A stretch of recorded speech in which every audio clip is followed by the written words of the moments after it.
Bro, did you see that last Bryce Young drive? Okay, less than 3 minutes left to go. 93 yards against the Philadelphia Eagles, who are Super Bowl contenders, and the man, the myth, the soon-to-be legend, Bryce Young, 3rd and 11, scrambles like vintage friggin' Alabama Bryce Young. Russell Wilson in his prime with the Seahawks, Super Bowl year, connects with Xavier Legette to convert the 3rd and 11. What happened after? And then they were literally knocking on the Eagles' door, time ticking down. Bryce chucks it to Xavier Legette. He caught it, right? He caught it, right? Going on, watch your Panthers post. Wow. Okay, let's get right to it. Do we hate Xavier Legette? Absolutely not. But I will say, the whole, certain group of people using the way he talks as kind of like a joke, and he's kind of cute or funny and whatever, like he's different for whatever reason to some people, that's over. Like that, you don't hear that anymore. It's only good when you're catching touchdowns and you're doing things. But right now, he is in a serious slump, whether it's something mental, something personal. We know he's dealt with a lot, but this is a pro Xavier Legette vlog. Nobody thinks he's Jonathan Mingo. He showed us in the beginning of the season that he can contribute as a wide receiver one. Does he need help? Yes. Does he need refinement? Yes. But man, that was tough to watch. Again.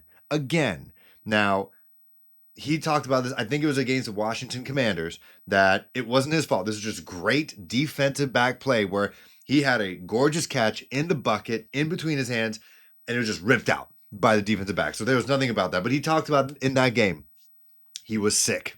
He's going to be thinking about this for a long time. And then the next game, he had another drop. He says, I'm sick. It's on me. I'm going to do better next time. I'm going to be sick. I'm going to think about this forever. And then the next game, it just seems like every single game now, it's kind of been a thing. It's a thing where his drops matter. Like his drops matter more than his catches. And it's been a while since he's been on his horse, just like riding out of the end zone, stuff like that. It's been a while.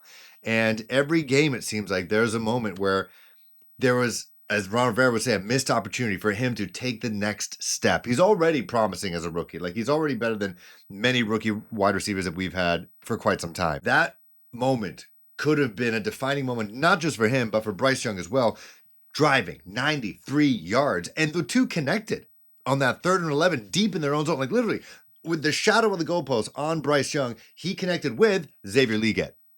And you would have thought they could have built on that even more. Imagine driving 93 yards against the Philadelphia Eagles in Philly and connecting again. What was it good? Like if that was Adam Thielen, now would have Adam Thielen would have been able to find, that space and, get past the defenders like that? Maybe not. He was huffing and puffing like a dad playing with his 15-year-old soccer or something out there.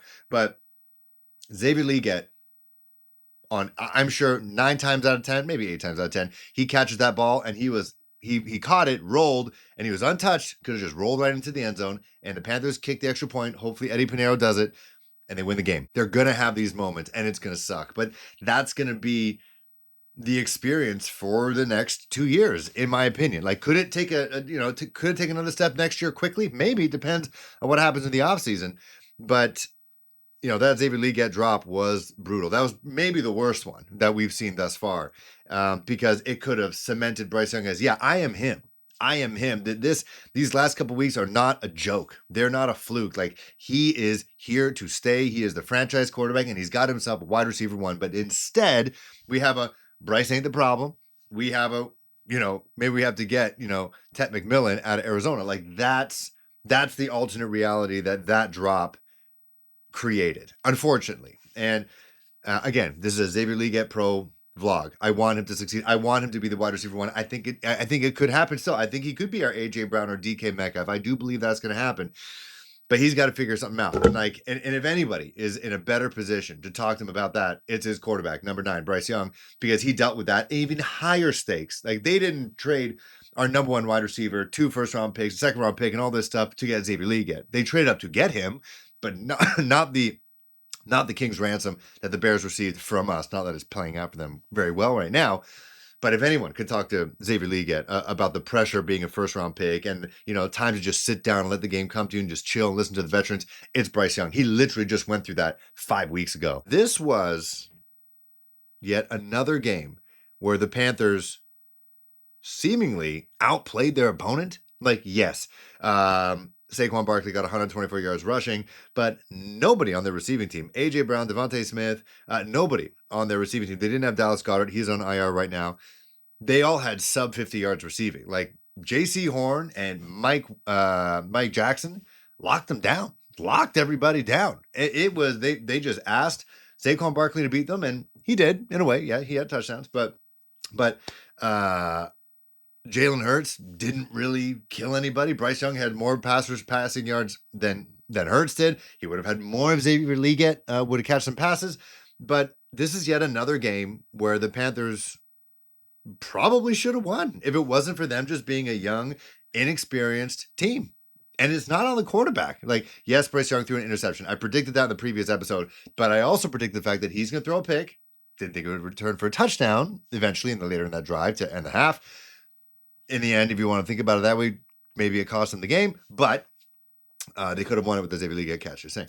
But I knew it wasn't going to rattle him. I knew he wasn't going to come out there and choke and then just compile it and snowball it and make it a beatdown at the hands of the Eagles. Did I think it was going to be this close of a game? No, because I thought maybe this could have been a reckoning game, kind of like crashing down to earth type of game for the whole team, but that was not the case. I thought defense played superbly. I think you could almost, I wasn't there, obviously, I'm here in Toronto, but you could almost sense in the crowd, I think the commentators talked about as well, that the crowd at the Eagles game at Lincoln Field was kind of not into it. They were kind of quiet. I think they were almost like murmuring to each other, like, are we losing to the Carolina Panthers right now? Because they were behind a couple times. Like, the Panthers took the lead with 3-0 lead, even though it's not much, but it was a back and forth game, and I don't think anybody in the crowd thought that. I know nobody in any network thought the Panthers are going to make this one close or even win the game.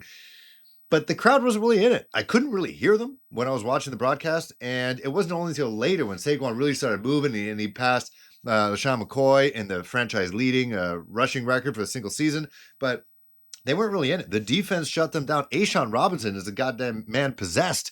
Sorry to use the Lord's name in vain on Sunday, but they were all over Jalen Hurts. And I thought Josie Jewell did his damn thing. 1.5 tackles for loss. He was all over the darn place. Then he had these pickups. Dan Morgan, shout out Dan Morgan. These guys who are being picked up who are Ejiro Evero system guys. They're finally doing what I thought they were going to be doing in the offseason. And that was performing well because they know the system, and they're doing that right now. J.C. Horn tweaked his groin. Hopefully he's okay. He said he's been playing with it for quite some time. Why the hell are you telling us this now? I hope he wasn't keeping a secret. I hope he's been working on it. I'm sure he's going to be back next week against the Cowboys.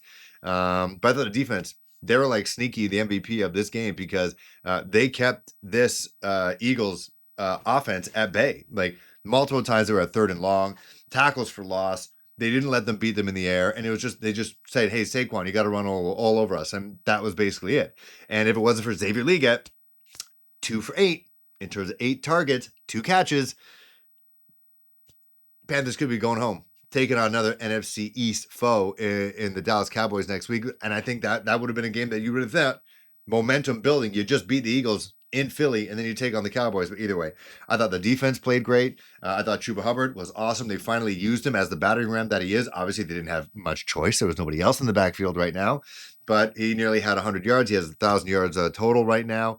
I think he's the 6th running back in Carolina Panthers history to do that in a season.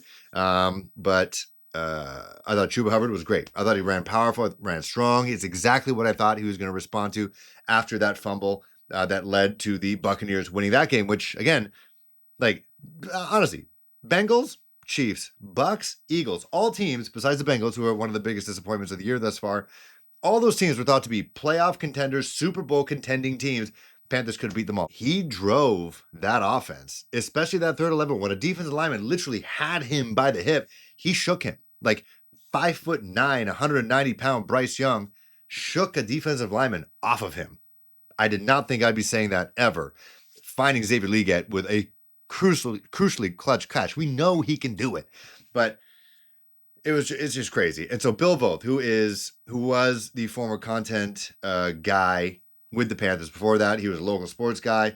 And then I don't know what happened. And then he created Black and Blue Review, which really got me thinking about creating content for the Panthers, covering the team. Obviously not to the extent of as him. I think he spent his own money to travel with the team. But he was saying this whole thing about how this season is not about winning. It's about November and December. And do you have your franchise guy in Bryce Young? And today, He doesn't say much, but today he said, took a year and franchise may yet be too strong, but there's no question something is there with Bryce. A month now of not just good plays, but special plays, and those are different. He is making special plays, game-winning plays. Like on that, again, that 3rd and 11 kind of reminded me of Jaden Daniels with that Hail Mary against the Bears. Like he just made it happen. And you're seeing with Bryce, he's not saying he was scared, but he wasn't playing scared in the pocket. He was going up. He was climbing through that pocket. He was finding the right time to scramble. He wasn't always just bailing out on his right. It seems like the game is slowing down, and he is not afraid to get hit. We saw that with his one scramble, almost into the end zone, had his shirt ripped off from the bottom.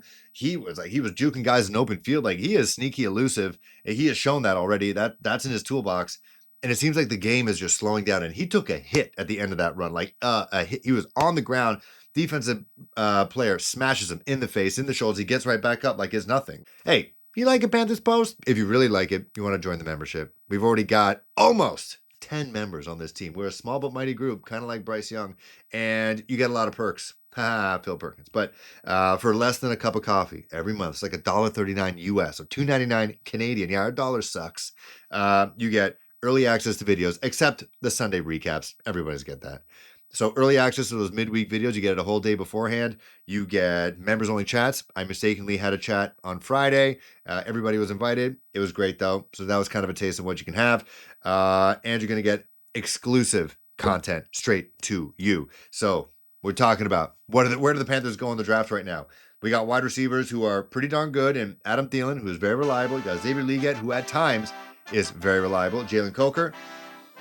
We're feeling good about the Coke Bros, but he hasn't played in quite some time. He's got a quad injury. I think the level of competition is kind of catching up with him right now. So, do you get Tate McMillan out of Arizona with now the 4th overall pick? That's what the Panthers have. Or do you still go defense?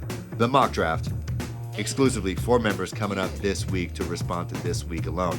So, if you go on your desktop, it says subscribe, it says join, you click join, and then you're part of the club, baby. He's Jonathan Brooks, down, non-contact injury, right knee, the same knee that he tore his ACL in, the reason why he dropped in the draft.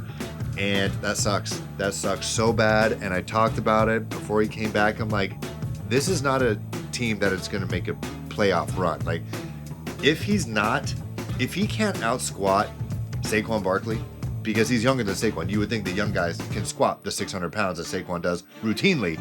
If he's not lifting like Saquon, I don't want him back. And if you're still holding him out because you're not too sure how his knee's going to hold up in Munich because the turf is no good, that means his ACL's not ready. That means his legs are not ready. If he can't handle long, sloppy grass in Germany, I don't want him playing at any time this season. I want him to get right. I want him to have unilateral strength in both legs, unidirectional strength in both legs. He cut with his right leg like he always does, and something gave. And this was at home. It was on turf. It's the opposite of what they were playing on in Munich. It was not real grass. It was turf, and he tore his ACL. Probably. They're going to still do some more imaging, according to Coach Canales. But, I mean, you don't react like that. Like, it could be something. Maybe it's an MCL. Maybe it's something that was compromised, something that was overcompensating, and there were some weaknesses there, and it could have been his MCL, but I don't think you get carted off for an MCL. You can still play with an MCL. Just put a brace on. But if it's an ACL again, that's a whole other year. That means he's not back next year in September. That means he's back this time next year. So at the end of the year. So it's super crappy to talk about it, but that's another wasted 2nd round pick. Sorry. Jonathan Mingo was a waste. And now Jonathan Brooks. Maybe stop drafting guys named Jonathan, especially when they spell it with no H. It's tough. Like, if it is an ACL, he's not back until a year today. And at least. Because this is not, a basketball player. This is a guy who's going to be taking beatings every single play. And again, if he is not squatting 600 pounds plus, like you see what Chuba's pushing in the offseason. The man was cleaning like 400 pounds in the offseason, and now he's getting paid because he's finally built up that muscle. If Jonathan Brooks is not looking like that, don't bring him back. And like, as in quickly, like keep him on the team, obviously, but do not rush him at all. Like even when I was looking at him in practice, he didn't look ready physically. Like he looks streamlined. Like I know he's a big dude, but he's not chunky, but like he did not look strong. I'm sorry. And I just listened to the First Draft podcast on ESPN, and they said the number one strongest position group in this draft is running back. Now, I'm not saying, You're going to draft Ginty out of Boise State, but they said it's deep. Like, you can get somebody in the 5th, 6th round, and I think they need to do that. Maybe 2. But I do have faith. Do you have faith? In the comments below, do you have faith in Dan Morgan and company about building a proper skill position group around Bryce? Unlike what they did with Cam Newton. They cannot let what happened to Cam Newton happen to Bryce. Not saying Bryce is Cam, but Cam was Superman, and they didn't put anything around him. Bryce, not Superman yet. Maybe he'll never be. So you definitely have to surround him with people. You can't have him surrounded by Jericho Cotchery, Philly Brown, and oh my God, Ted Ginn Jr. Like, that's just not going to work. It's just not going to work. It works with Cam. Cam makes him good. I don't know if Bryce is going to be that guy. So do you have faith in Dan Morgan and company? Brent tells that they're going to do something like getting T. Higgins. Let me know in the comments below.